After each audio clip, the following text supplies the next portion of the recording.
Navy deal. He's been quiet for a while, but he's been a big factor for the Illini. They got the mismatch, Bolden and Davis. And Bolden is stronger. We're in overtime. Richardson, a freshman, launches. Look at that. Harris get up. Put back. Rebound. Got a push off Gray, and he was fouled. I think Gray pushed off. That's what they got. Let's see. Yeah. And he's making that long walk. A long walk indeed for Stephen Gray. On that weak side, you can just see that little discard, just enough. Brandon Paul on the inside held his position. Gray was a most important Bulldog today for Gonzaga. 20 points before fouling out. And at the free throw line for Illinois is Brandon Paul, a freshman. And a good free throw shooter as well. Middle 70s. One of the best players in Illinois last season. Remember, coming up next, it's the war within the state as Rick Pitino's Cardinals in Louisville meet John Calipari's Kentucky Wildcats. It's right here on the home of the NCAA Men's Basketball Championship, CBS Sports. And Wall, one of those guys that makes plays, 7 assists, second to the NCAA. Should be a heck of a game. And we got one here. We do indeed, and the Illini have taken back the lead by 1 in overtime. Same set, cross screen on the baseline to a double. Here it comes again. Bolden, who is more and more as the game is worn on, has asserted himself the leader of this Gonzaga team. Illinois, Bill, ratcheting up this defense. Bolden to the basket. A zag, inbounds to the Illini. Nice interior defense collectively. Getting at the point of attack, stripping, and then the eventual deflection. Watch all the white shirts gather here, and then a nice call, too, by the officials in traffic. And that is now 20 turnovers for Gonzaga. They didn't have a turnover for the first 12 or 13 minutes of this game. Not the kind of time you want to gamble, boy. They got a block? They do. Yeah, under the rim. Double high, and McCamey turned the corner on the gamble. Now you see the double screens, and right there you set it up. You open it up for your guys, and that deep, refs aren't going to give you the call.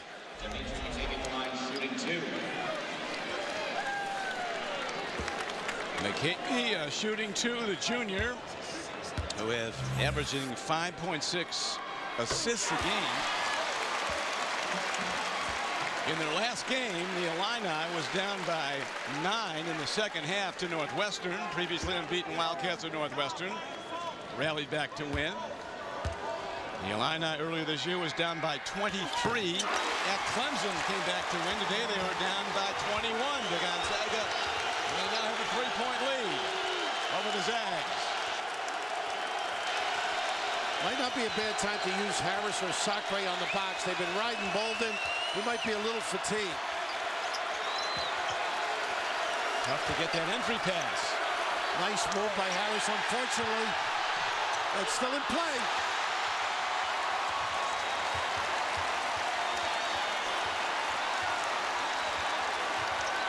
We're at the United Center in Chicago. A fantastic game between Gonzaga and the Illinois Fighting Illini with the ball, leading Gonzaga by 3 in overtime. 2:25 to play in overtime. The first overtime, there could be more. Right now, Keller's been doing a great job. He's on the floor to using a ball screen, and they got a mismatch with Keller. He can make this. Look at this kid come up and stay. He's just been all over the floor. What? A major collision, but no harm, no foul. Two guys are on the deck. Everything goes. It's a Blackhawk game, right? I said what? The Blackhawks. They're home ice. Yeah, they got the ice down under the basketball court. Now 1:57 to go in overtime. 3-point lead for Illinois. Each team with 1 timeout left in overtime. Just a wild game. Gonzaga traveling 2 nights ago. They beat Oklahoma at Spokane, Washington. Came in on a charter yesterday. And everybody's wondering, will they be too tired? Well, it was Illinois who got the late wake-up call today because they were down by 21 in the first half to the Zags. And that game went so long because the glass being broken. Sacre had a shower to get ready for this one, but Illinois just showing their interior involvement. They just took it on the chin early, recovered, and now they made themselves a factor in this game by much better defense against the Zags. On a factor, let's see, they go 2-3, the danger, the rebounding, but they're going to force a deep shot. Mark Few up, calling a play. Big trip for the Zags. They need a hit here. Down by 3 in overtime. Bolden. A stroke and a beauty. How about that kick out? It's confidence of Sacre to make that look. Some fine work by the Zags, and they've tied the game in overtime with 1.5 minutes to go. I'm just thinking, Bill, we might have 2 of these. Yeah, that's all right with me. Great town to be in. Down screen. Let's see if Drew Jordan gets. 19,000 plus. Standing room only at the United Center. In and out. And the Zags come down with a rebound, looking to take the lead. And a tie game. 1:05 to play in OT.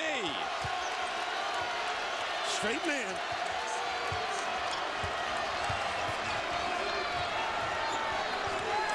Ball screen. This could open if you can turn the corner.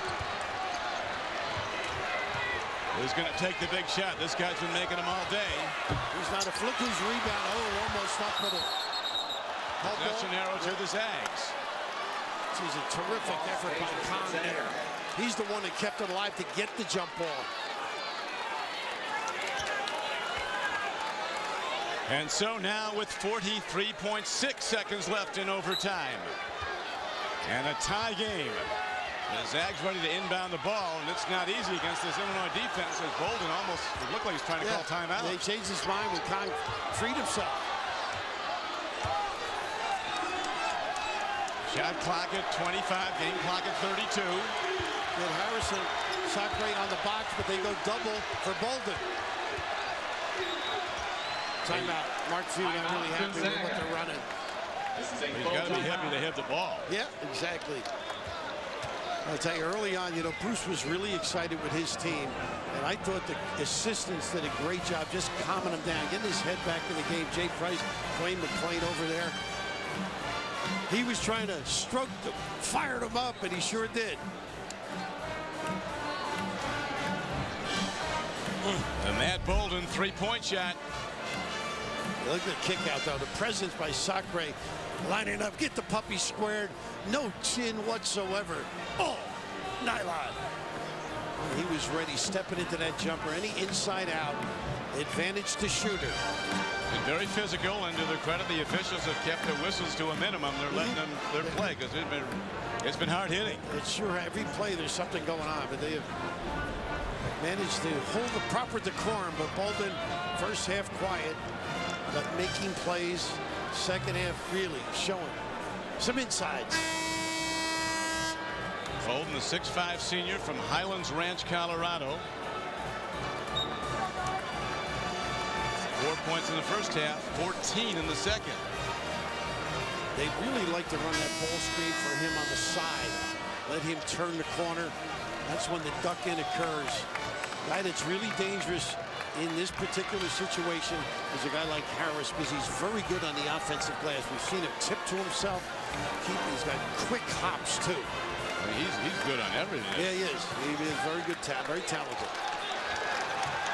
A lot of young standouts in this game. And now, with the game tied in overtime, and 25 seconds on the game clock, 17 on the shot clock. Gonzaga ready to inbound the ball. Conley into backcourt, and it goes back over now to Dimitri Goodson, sophomore point guard from Spring, Texas. Same play, double. They get Harris on the box. Harris is heading to the rack. He's up and down. Good stuff. The shot clock is off. The game clock down to 10 seconds in overtime. Got to go quick. See if you can offensive rebound. McCamey, a hope. It's off. Gonzaga rebounds, and And the Zags in overtime have come back to win 85-83. A phenomenal game. Not good clock management. You go to the rim, score quickly, maybe you can get a tip in. Zags showing so much toughness. All the traveling, 36 hours later, teeing it up in OT. Woo! They were up by 21 in the first half. They were down by 8 in the second half, and the Zags come back to win in overtime. Now for Bill Raftery, this is Don Criqui saying so long from Chicago, where the final score is Gonzaga 85 and Illinois 83. Tremendous game. Matt Bolden leading the way for Gonzaga in overtime. We'll send you to Tim Brando in our New York studio after these messages. Glad you could be with us. This has been a presentation of CBS Sports, the exclusive home of the men's NCAA basketball championship.